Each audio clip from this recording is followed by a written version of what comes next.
bag.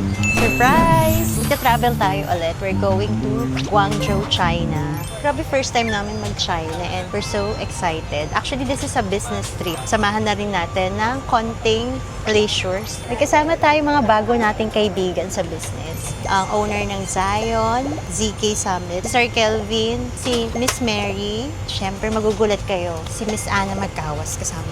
And of course, si B, yung husband ni Miss Anna. Of course, si Mr. Rick.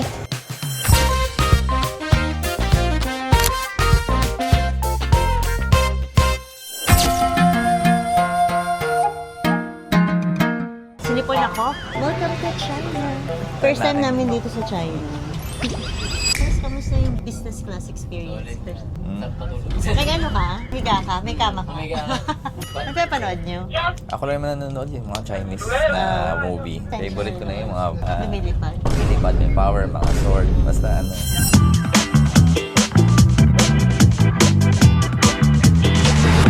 Dito na tayo sa Guangzhou. Dati akala natin Guangzhou. Naging zoo, no?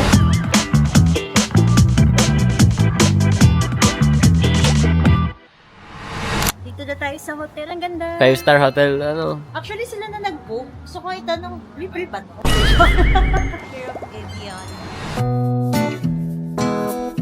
Nakaka-amaze. Day 1, pupunta kami ng Beijing Road. Kakalan lang namin kanina. So, time check, magsi 6 p.m. na. Mga mare-pare, ano gagawin natin sa Beijing Road? Bibili tayo ng mga pampaswerte. Ah! Tayo ay kakain ng hot pot. Oh. Ito tayong temple. Dadasal kay kay Buddha. For prosperity. Sana yung ginagawa natin ngayon ay mag-prosper. At talaga namang May sakatupan. mga racket. Kasi hindi ganda naman sa sasakyan nila dito. Sis, yung water dyan, libre yan. Pwede mong inumin yan. Talaga? Yes. Pwede ka mag-videoke. Tsaka yung mga driver dito, mga naka-coat talaga. Kaya ma-enjoy mo dito. For sure, babalik-balik ka dito, sis. Mura pa. Balita ko Oo, mura. Yung hotel natin, di ba ang ganda ng room natin? Ano lang yung 8K? Five-star hotel na. Oo, tapos with ano na siya, breakfast. Breakfast. Oo, di ba nagulat siya?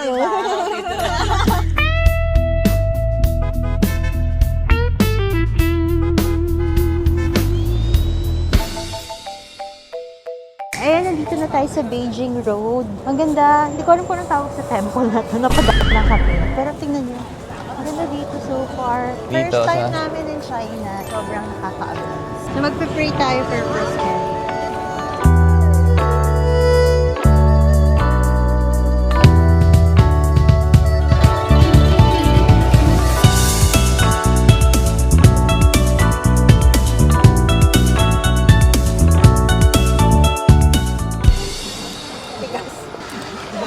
Sarap pa.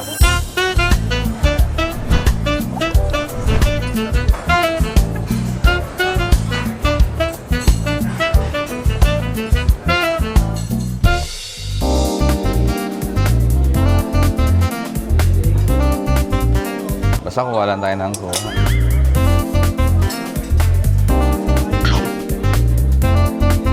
And konting trivia lang, dito sa mainland China, Hermes has 31 stores. And ang pinakamadaming store is United States. They have 45 stores.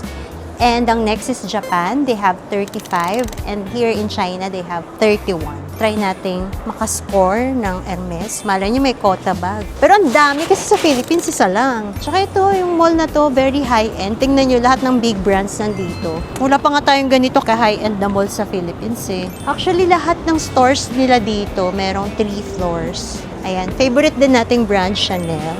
Nakabili ako ng Secret. Bawal mag-video sa loob. Actually, sa lahat naman ng store ng Hermes, pati Chanel. Nagulat ako sa price. Ang mahal na.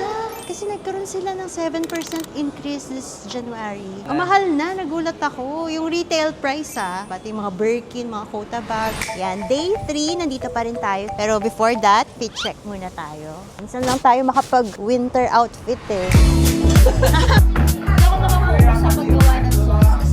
Sis, grabe natapos yung R&D natin. Nakaka-drain, sa totoo lang. Pero ano naman siya, worth it and very rewarding naman. We deserve this. Congratulations! Day 4, tinanghali na kami ng gising. Magla-lunch pa lang kami, brunch. Chill day kami for today. Mamaya magsha-shopping tayo. Yes! Mga damit. Dun sa mga ano lang, Changian lang. Yung restaurant ko tayo sa Michelin star. Ito na yung Guangzhou, China. Ito na yung totoo. And after mag-R&D sa new product ni Maring A, naging kumare na bigla eh. Sis, dito kami lagi nag-stay. Ay, ito yung buko. Sa buko. Bukod. Yes. Dadalhin natin na sila dito sa area na to.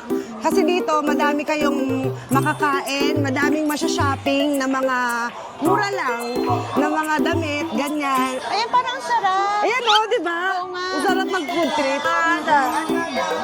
Tapos ito, ang sarap nito, lemon tea. Lemon tea. Ang sarap naman dito. Tapos tingnan mo sis, gagabihin tayo dito. Parang siyang Dotonbori sa Japan. Di ba? Oo. Isang mahaba yan. Hindi na natin kailangan mag-Shein. Nandito na. Parang Mas ganda ng mura. quality. Tsaka Oo mas nga. mura. Yung mga damit ko, dito lang din galing. Mas mura kaysa... Tapos yung quality maganda, no? Yes, tingnan mo oh. Merry Diba? Christmas. Hello, tapos na yung Pasko. Ang expectation namin sa China, makalat, madumi. Pero tingnan mo, oh, ang linis. Tapos lahat dito naka-electric car, di ba? Walang pollution, actually. Ano to, nililinis to, binubugan to ng water. Tsaka safe siya. Yung mga tao. Yun nga eh.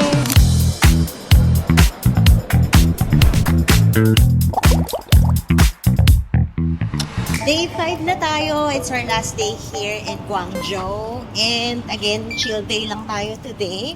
Ayan, kasama pa rin natin si Gay, si Kumare. Naging Kumare na natin eh. Ganda dito sa China. Akala mo yung image nila na makalat, magulo, lahat yun nawala. Sobrang discipline. So, let's go sa Canton Tower. Teka lang, shout out pala sa heads ng creatives natin. Happy birthday! After 7 years, ngayon lang kami nag-abroad. First time Oo. natin iniwan si Kenzie. Oo, 7 years, no? Pag nag-abroad tayo, kasama siya. Ito kasi, biglaan lang din. Saka short trip lang siya. Oo. Pero next time, isasama natin siya dito. Punta tayo sa Shanghai Sa and Disneyland. Gusto niyo ba yon? Lagi tayong nagja-travel? Comment down below. Comment Mr. Ricky.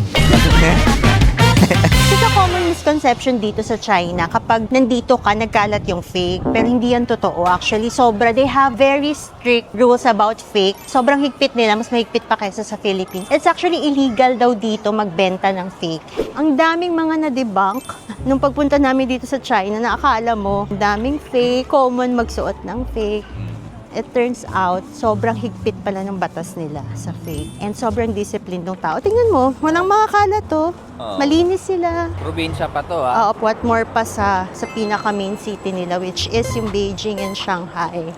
First time kasi namin sa China, so medyo, alam mo, ina-amaze kami sa culture. Iba rin talaga kapag ikaw yung nakapag-experience. Balik tayo dito, babe, kasi marami na nakikita sa social media. Yung mga parang may mga city na kala mo, You're living in the future. Oo.